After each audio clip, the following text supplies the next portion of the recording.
the companies, including SML, to submit any justifiable claims they may be entitled to following the discontinuation of their service. It is evidently clear that as far as the government itself was concerned, the purported services of SML in the customs setup ended on 28 April 2020. Not so with the public official sponsors, patrons, and promoters of SML.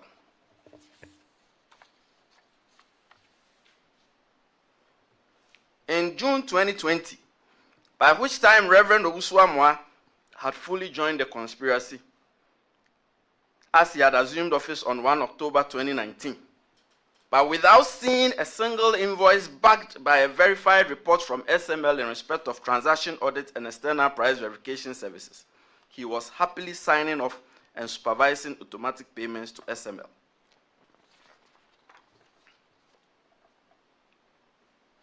PPA ratification of the 3 October 2019 SML contracts.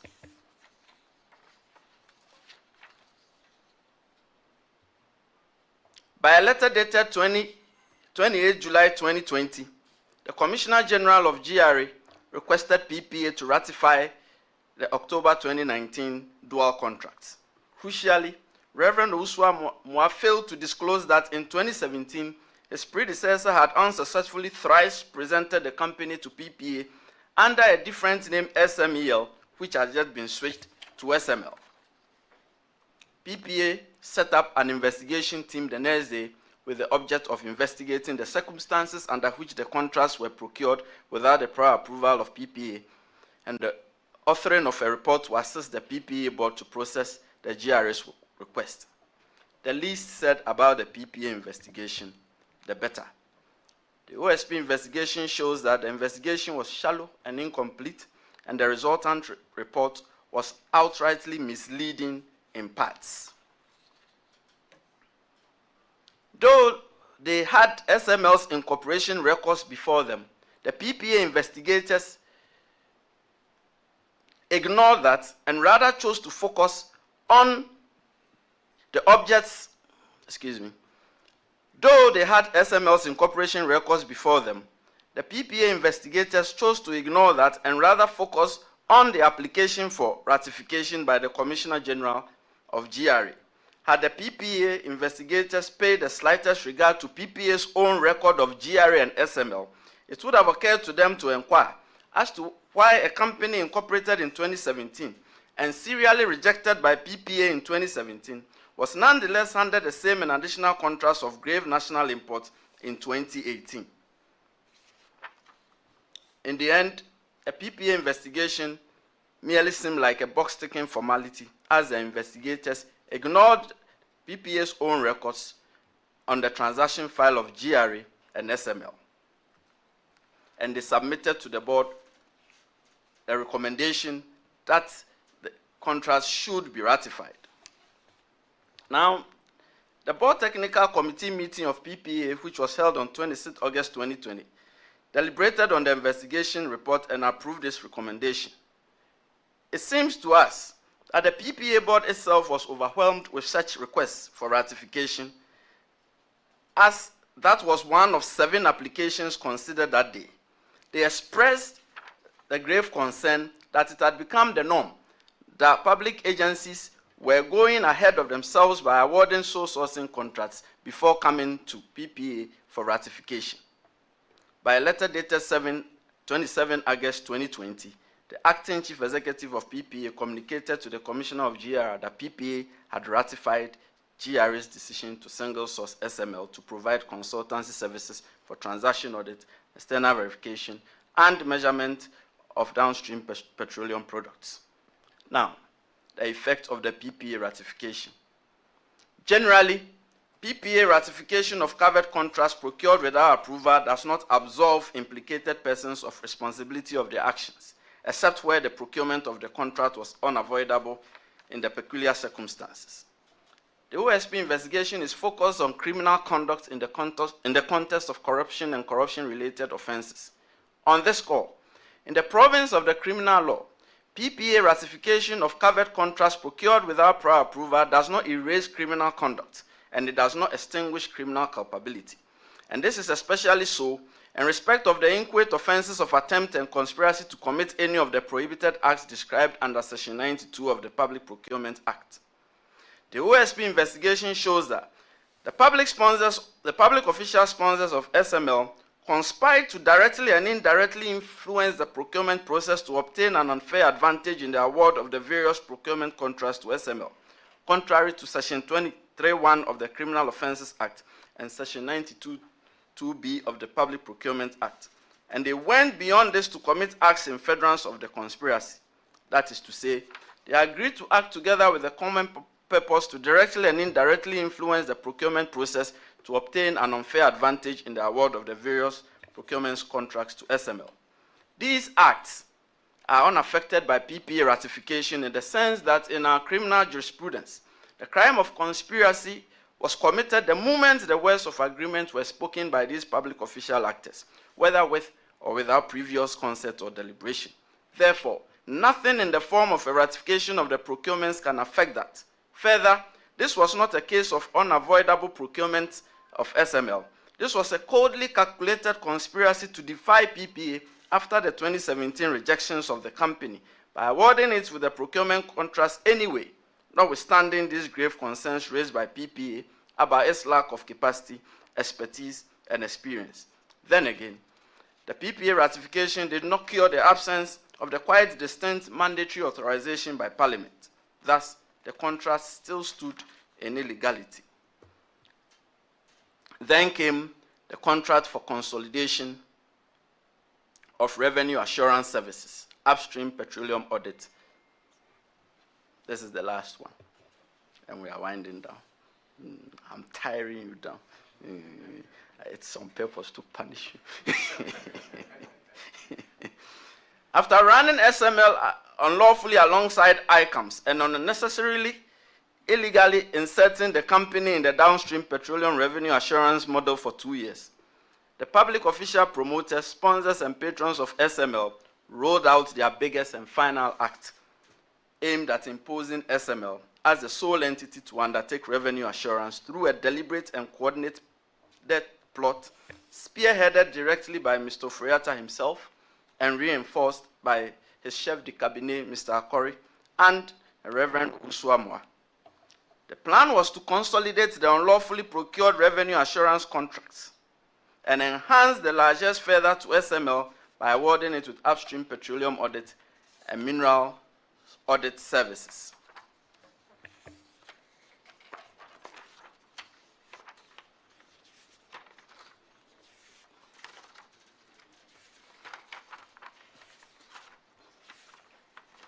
I'm sparing us all a bit of time.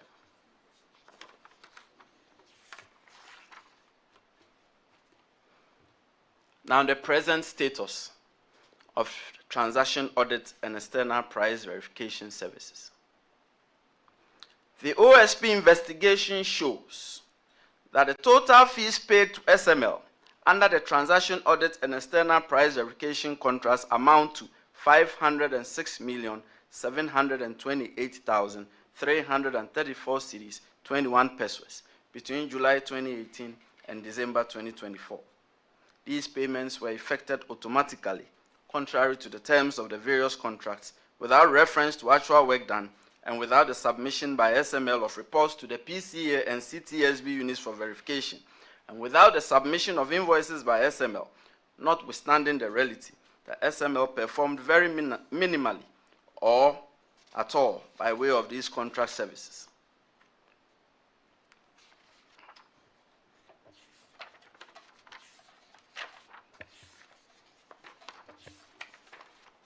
The status of downstream petroleum audit. It will be recalled that the measurement audit for downstream petroleum agreement was one of 2 contracts unlawfully signed by Mr. Inti on 3 October 2019 as Commissioner General of GRA, though he retired on 1 October 2019. SML was required to develop and implement an end-to-end electronic metering management system dedicated solely to fiscal measurement aimed at loss prevention. by deploying very accurate computerized fiscal metering system, identifying quantities of petroleum products delivered to the bulk distribution center depots per day and month. Excuse me.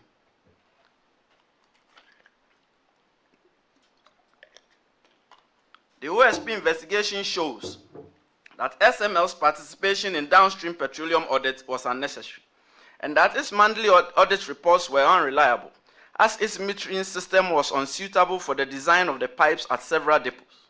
Further, SML could not integrate into ICAMS and the MPA system, that's the ERDMS. Therefore, it was compelled to resort to way-bill scanning at some point as a substitute for end-to-end electronic monitoring. Notwithstanding these known inhibiting factors, the public official promoters, sponsors, and patrons of SML continued to disburse substantial sums of public funds to the company.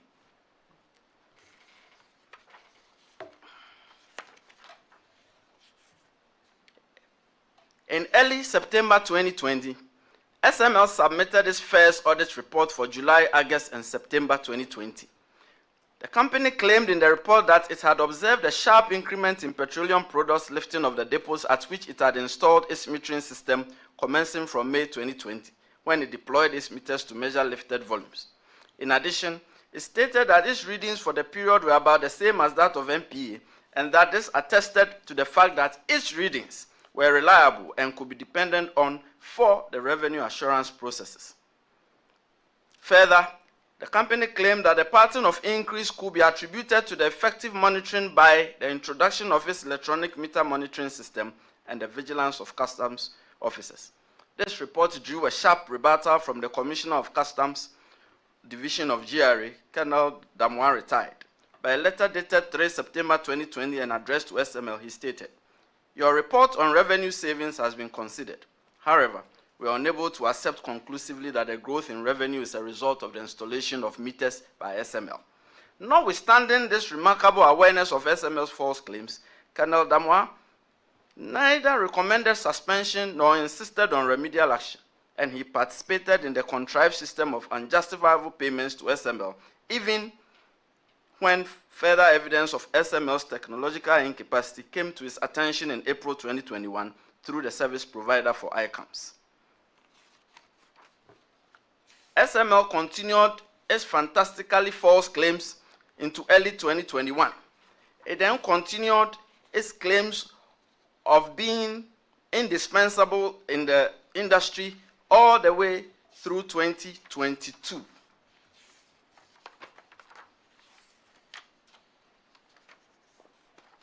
However, in the first half of 2023, SML was made to confront reality.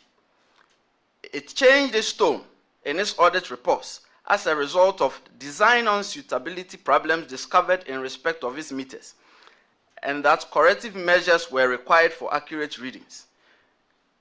The language in its June 2023 audit report was subdued. It declared that the volumes declared in ICAMS tallied with that recorded by SML.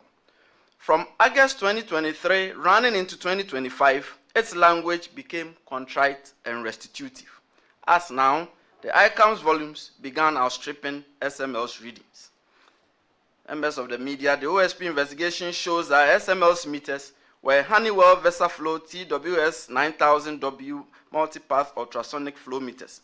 And according to the Ghana Standards Authority, which is the custodian of weights and measures, these meters are attractive for measurements in the oil and gas industry because of their non-intrusive clamp-on installation, which does not require welding or cutting, and that the use of these meters ensures high accuracy as opposed to single-path ultrasonic flow meters. However, on SML's own showing from its audit report from August 2023, added to an operational shortfall of not having fixed meters in at least 5 depots, its metering system was encountering substantial physical and operational challenges in a good number of the depots, resulting in inability of measurements tabled as follows. 1.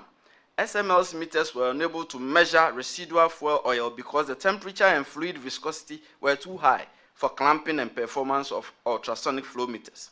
2. SML did not measure volumes at depots that load products at atmospheric pressure using natural gravity because ultrasonic flow meters are unsuitable for work in such conditions. 3. SML did not measure volumes at depots where flows of petroleum products go through underground pipelines, since it was physically impossible to clamp the meters on underground pipelines. To address some of these concerns, SML perennially expressed the intention of installing an automatic tank gauging system. It fixed 8 out of 29 depots. The OSP investigation also discovered that the high discrepancy in readings that SML kept reporting from June 2020 through December 2022 was largely due to SML's meters reading vibrations and sounds from trucks as they discharged petroleum products at night. Further, the meters sometimes recorded pressurized water used in washing the pipes and driving products through the pipes. The OSP investigation shows that the public official promoters, sponsors, and patrons of SML were fully aware of the acute shortfall of SML service in the downstream petroleum sector, yet they persisted in their patronage by permitting it to operate and religiously authorizing payments to it while they remained in a lethargic state of willful blindness. This could only have been for their private benefit.